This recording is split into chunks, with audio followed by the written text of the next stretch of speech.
These are all the 3D printed parts we will be using for this build. These bits are optional according to your generation of Beyblade you're using.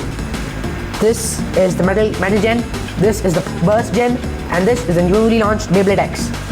And these are special because if you're making your own DIY Beyblade or cardboard, then you can make custom Beyblade holders by inserting them into this mechanism.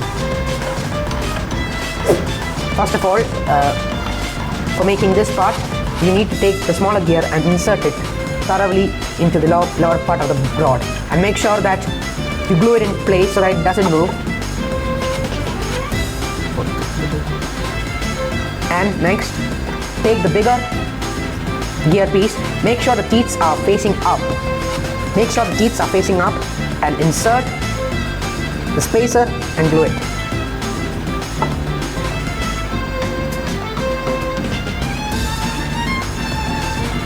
This is the shape that you will come across after you're done, and keep that aside.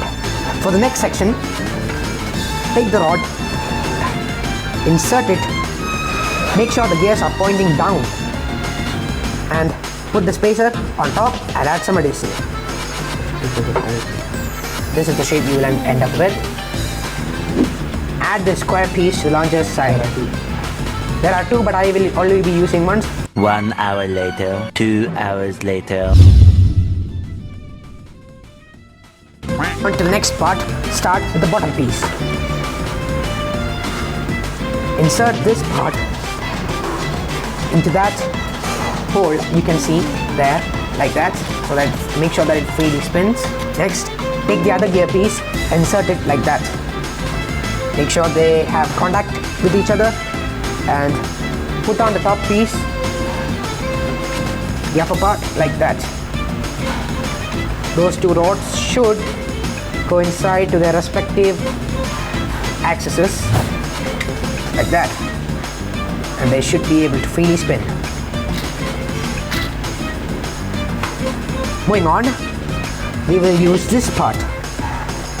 What this part actually does is, it gives some resistance to the actual bay holder.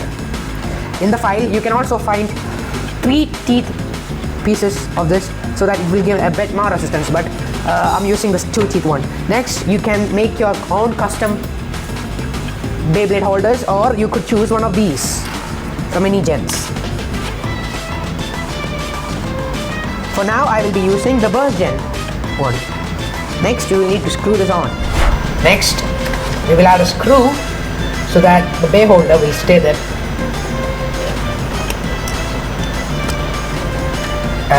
I'm using this one. I found it with a servo pack. Okay. From the MG91. That's that one. Okay. 1 hour later, 2 hours later. This is your final launcher. Just make sure that you glue these pieces together, parts of the body. You can see that's working perfectly. But you will need to wait a bit. I will need to wait a bit before testing it, because my ripcord is currently printing. My ripcord has finally successfully been printed. This is the card.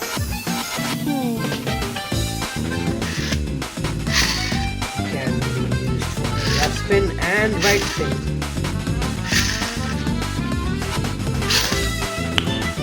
Nice. Yep.